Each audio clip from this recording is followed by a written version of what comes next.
언제나 여러분의 삶에, 여러분의 가정에 기쁨과 감사가 가득 넘쳐나시기를 주님의 이름으로 축복드립니다.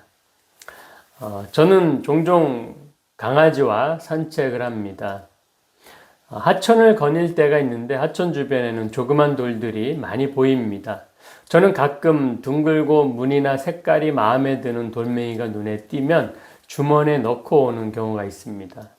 제가 어릴 때 친구들하고 냇가에서 노는데 어떤 아저씨가 돌멩이를 특이하게 생긴 거나 또는 그림이 있는 것을 주워오면 돈을 주겠다라고 했었던 것이 인상에 남아서 냇가에만 가면 돌멩이를 자세히 보게 되는 버릇이 생긴 것 같습니다. 그러다가 둥글고 귀엽고 작은 돌멩이를 보면 주워와서 화분에다가 그렇게 올려놓곤 합니다. 동그란 돌멩이를 보면 오래전 읽은 동화도 생각이 납니다.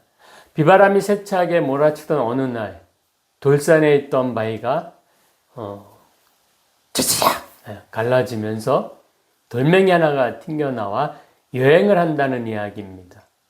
제목도 내용도 잘 기억이 나지 않는데 바위에서 부서져 나와 거칠고 모가 난 울퉁불퉁한 작은 돌멩이가 비바람 속에 굴러떨어져서 냇물에 들어가고 물살에 휩쓸려서 여기저기 부딪히면서 뜻하지 않은 여행을 한다는 그런 내용이 생각이 납니다. 결국 거칠고 울퉁불퉁한 돌멩이가 어느 순간 동그랗고 예쁜 돌멩이로 변해 있게 된 그런 이야기입니다. 동그랗고 예쁜 돌멩이는 온전함, 성숙함을 상징하는 것 같습니다. 또 울퉁불퉁한 것은 미성숙한 모습을 상징합니다. 우리 사람들도 살펴보면 처음부터 성숙하고 온전한 완벽한 사람은 없습니다.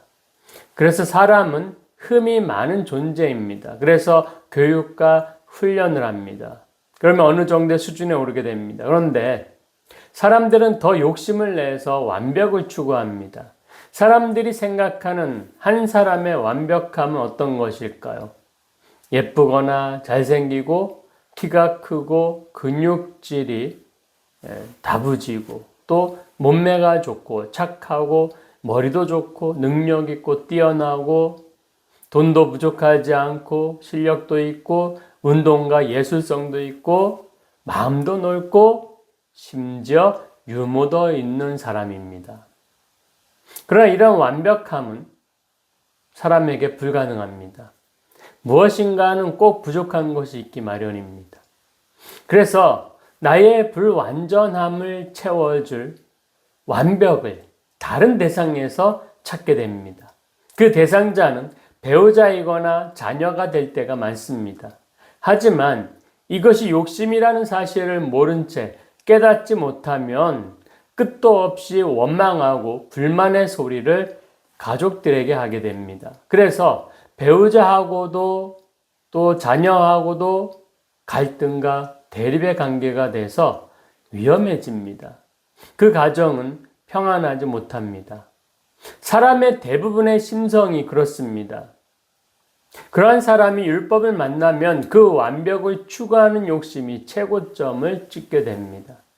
스스로 믿는 어떠한 법을 만나면 또는 그 법이 내 속에서 정해지면 더욱더 완벽하게 그것을 추구하는 욕심이 생긴다는 것입니다.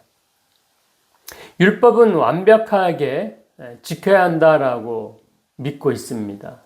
그리고 그 율법을 완벽하게 지키기 위해서 행동 강령을 정하게 됩니다.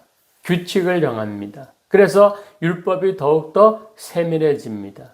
이 세밀해진 규칙과 법들은 율법을 잘 지키기 위해서이지만 어느 순간 사람을 통제하게 됩니다. 율법 아래 사람은 모두 죄인이 되어 부자유하게 됩니다. 원래 율법이라는 것은 사람을 위한 법입니다. 사람을 바른 길로 인도하여 하나님 나라 백성으로 인도하는 구원의 법입니다. 그런데 그 목적은 상실되고 사람은 법에 매여 이 도착지까지, 목적지까지 도달할 수가 없게 되어버립니다. 참으로 사람은 어리석을 수밖에 없습니다. 그래서 하나님의 긍휼하심으로 예수님이 육신을 입고 이 땅에 오셔서 사람들에게 참 자유를 주시고 율법은 완전케 하셨습니다. 주일에도 병을 고치시고 어려운 자들을 돕고 배고픈 자를 먹이셨습니다. 그러나 유대인들에게는 그것이 율법을 어기고 하나님 이름을 망령되이 여기는 것으로만 보여졌습니다. 이러한 사람들을 주님이 보실 때 얼마나 어리석겠습니까? 우리의 어리석음도 인정할 수 있기를 바랍니다. 그러므로 사람은 완벽할 수 없고 성숙하지 못해서 누구나 실수투성이고 부족하고 어리석은 존재라는 것을 인정해야 합니다.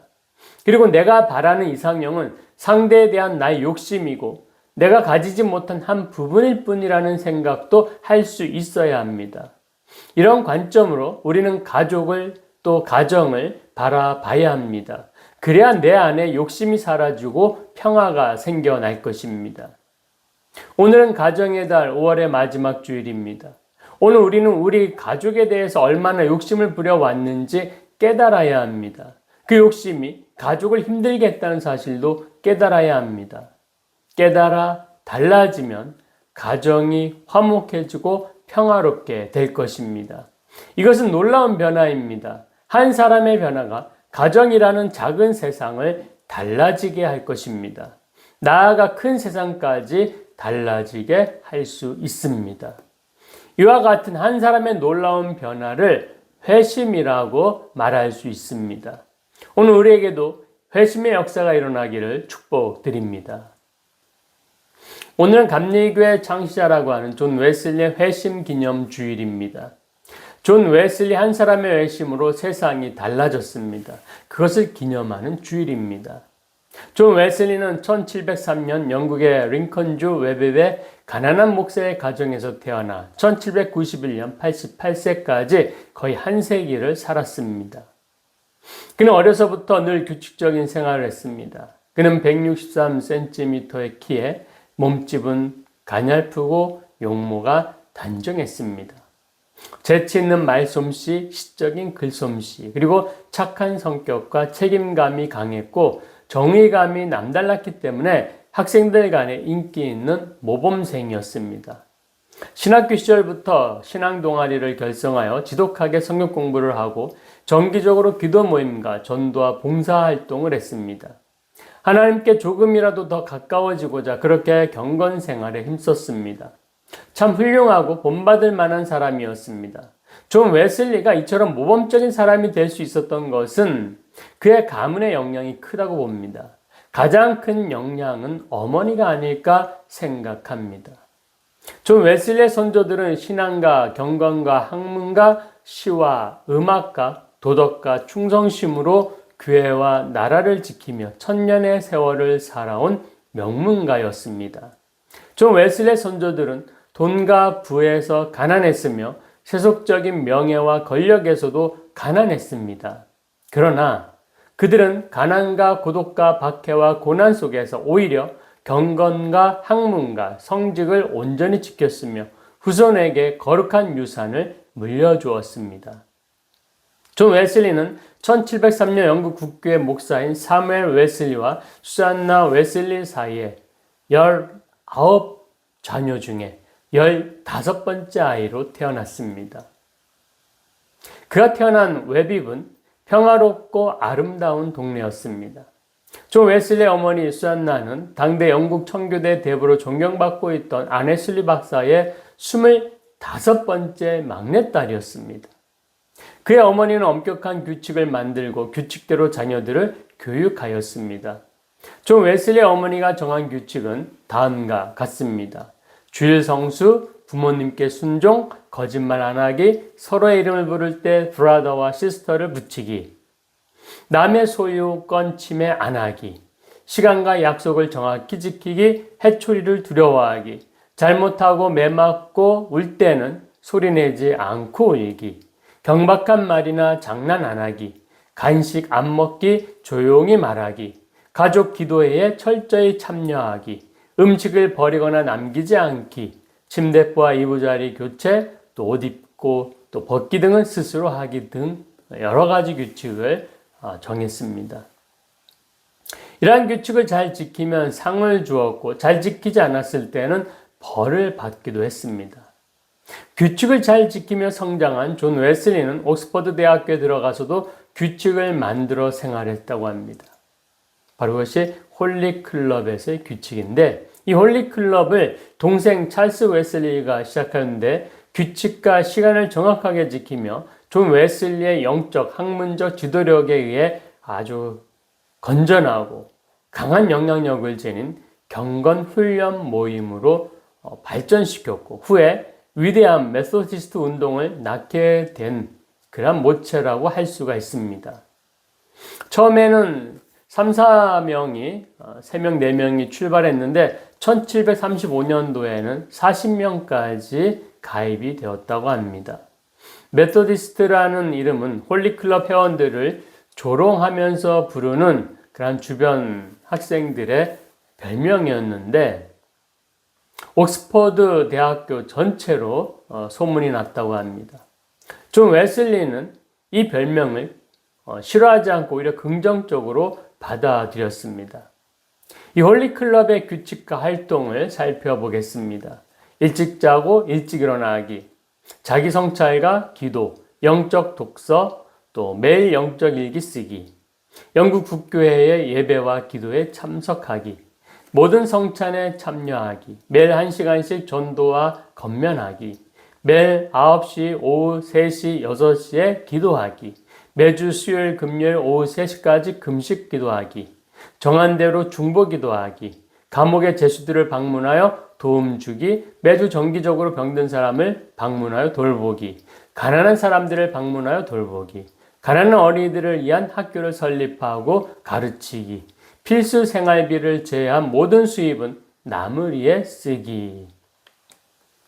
이러한 규칙들과 생활은 이후에 생겨난 모든 메소디스트 경건 생활에 그대로 적용이 되었습니다.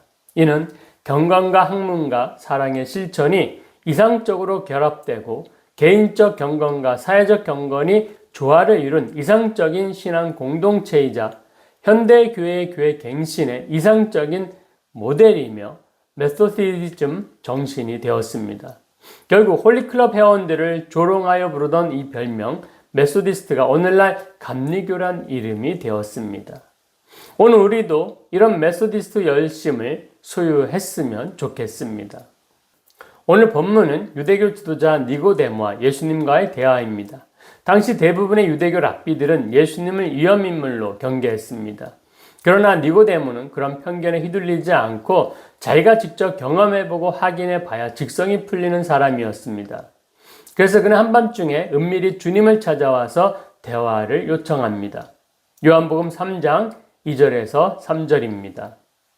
그가 밤에 예수께 와서 이르되 랍비여 우리가 당신은 하나님께로부터 오신 선생인 줄 아나이다. 하나님이 함께 하시지 아니하시면 당신이 행하신 이 표적을 아무도 할 수 없음이니이다. 예수께서 대답하여 이르시되 진실로 진실로 내게 이르노니 사람이 거듭나지 아니하면 하나님의 나라를 볼 수 없느니라. 아멘. 예수님은 돌연 거듭나야 한다라고 대답을 하십니다. 우리야 익숙하지만 니고데모는 당황해서 아니 사람이 어찌 다시 어머니 뱃속에 들어갔다 나와야 하냐라고 되묻게 됩니다. 주님은 조금 더 친절하게 성령으로 거듭나야 한다라고 알려주셨습니다. 이처럼 성령으로 거듭나야 하는 것, 이것을 회심이라고 말할 수가 있습니다. 오늘이 웨슬리 회심 기념 주일이라고 했습니다. 예수님의 생애와도 관계가 없고 성경에 등장하는 사건도 아니지만 감리교가 웨슬리 회심 기념 주일로 지키는 까닭은 무엇일까요? 존 웨슬리라는 인물이 훌륭한 신앙인이고 그의 업적을 높이 기념하고자 했다면 그의 생일이나 기일에 맞추어서 기념일을 만들었을 것입니다. 그러나 회심 사건에 초점을 맞추고 있다는 점을 우리는 눈여겨봐야 합니다. 중요하게 생각해야 합니다. 존 웨슬리 목사에게는 감리교회의 창시하라는 수식어가 따라붙는데 사실 그는 영국 교회로부터 분리되어 감리교회를 따로 세우려는 의도가 전혀 없었습니다. 웨슬리는 에베소서 4장 4절 말씀 몸이 하나요 성령도 한 분이시니 이와 같이 너희가 부르심의 한 소망 안에서 부르심을 받았느니라. 아멘. 이 말씀대로 교회는 하나이고 교회는 하나님이 세우신다는 사실을 잘 알고 있었습니다. 웨슬리는 죽을 때도 영국 국교의 목사였습니다. 그래서 감리교는 교단 설립을 기념하지 않고 웨슬리의 회심에만 주목합니다. 도대체 웨슬리의 회심은 무엇이길래 감리교회는 이 사건을 기념하는 것일까요? 결론부터 말하자면 웨슬리의 회심은 바울 신학과 종교개혁의 기치와 흡사합니다. 닮았습니다. 이신층의, 즉 개인의 노력이나 공덕 혹은 인간의 공로로 인해서 우리가 구원을 성취하는 것이 아니라 오직 은혜로, 오직 믿음으로 구원을 받는다는 것입니다.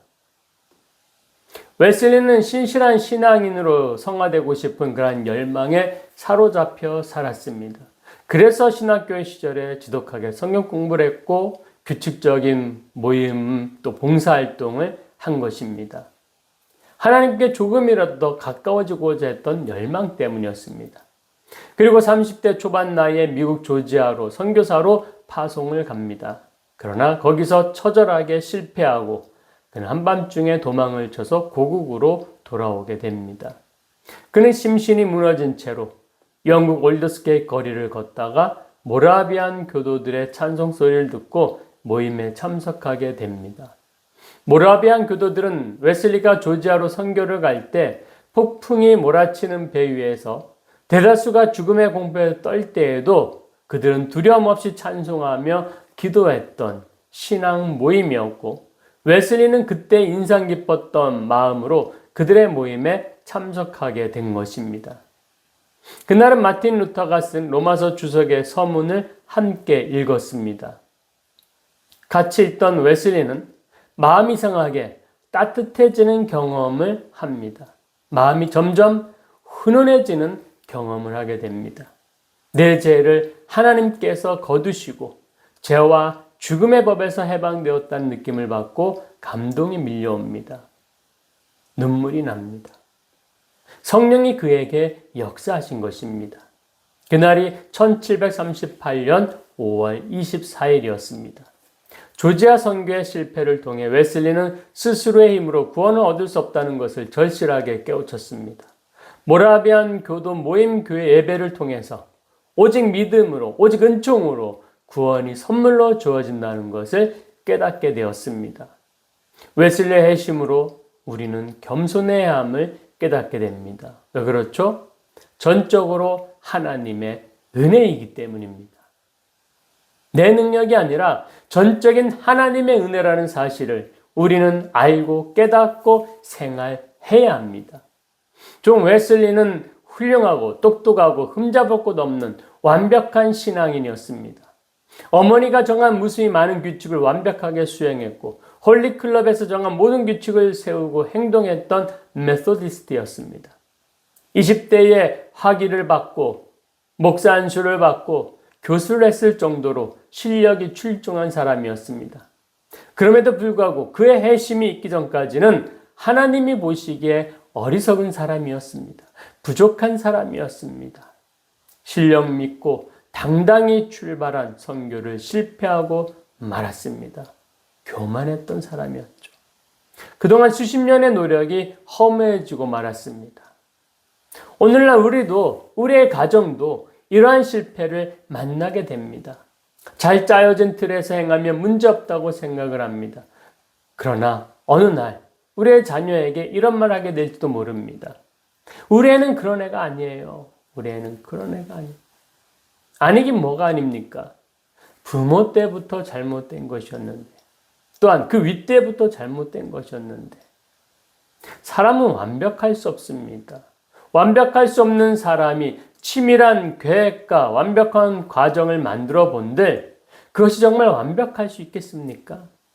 그런데 사람은 그걸 완벽하다라고 믿습니다. 그래서 사람은 어리석다라고 하는 것입니다. 수십 년 동안 완벽하다고 생각한 노력이 무너지고 허무해져 버린 이 존 웨슬리가 다시 일어설 수 있었던 것이 무엇입니까? 성령의 역사였습니다. 성령의 역사로 일어난 웨슬리의 회심이었습니다. 이 성령은 내 노력과 능력의 결과가 아니었습니다. 전적인 하나님의 은혜요, 하나님의 그 선물이었습니다. 이것을 믿었을 때 회심이 일어났습니다. 웨슬리 일기에 이렇게 고백을 합니다. 나는 구원을 얻기 위해 그리스도에게 오로지 그리스도만을 신뢰했다고 느꼈다. 그리고 이와 같이 나의 죄를 그리스도께서 물리쳐 주시고 죄와 죽음과 율법에서 나를 건져 주셨다는 확신을 얻었다. 나 스스로 이 정도면 하고 교만했던 내가 이젠 내가 아닌 주님이로 믿음과 확신이 되자 감사와 기쁨이 넘쳐나는 변화가 일어나는 것입니다. 오늘 여러분들도 갈라디아서 2장 20절이 마음으로 깊은 데서부터 고백되어지기를 축원합니다. 같이 읽어보겠습니다. 내가 그리스도와 함께 십자가에 못 박혔나니 그런즉 이제는 내가 사는 것이 아니요 오직 내 안에 그리스도께서 사시는 것이라. 이제 내가 육체 가운데 사는 것은 나를 사랑하사 나를 위하여 자기 자신을 버리신 하나님의 아들을 믿는 믿음 안에서 사는 것이라. 아멘. 이 믿음으로 사시기 바랍니다. 이 믿음의 영적 체험을 하십시오. 여러분의 회심의 역사가 일어나기를 주님의 이름으로 축원합니다. 기도하시겠습니다. 사랑이 많으신 하나님, 사람은 완벽할 수가 없습니다. 나 자신도 내 생각도 완벽할 수 없습니다. 내가 완벽하다고 생각하는 바로 그 순간 교만해집니다. 그러나 우리 하나님께서는 은혜를 베풀어 주십니다. 자비와 사랑을 베풀어 주십니다. 그래서 성령의 놀라운 역사가 일어납니다. 우리가 믿음으로 주님 앞에 나아가 하나님의 손을 붙잡으면 우리를 긍휼히 여기시는 하나님의 그 사랑의 손길로 우리를 만져주시고 우리를 깨닫게 하시고 우리를 다시금 일으켜 세워 주실 줄로 믿습니다. 회심의 역사가, 믿음의 역사가, 구원의 역사가 우리 삶 가운데 일어날 줄로 믿습니다. 감사드립니다. 거룩하신 예수님 이름으로 기도드리옵나이다. 아멘.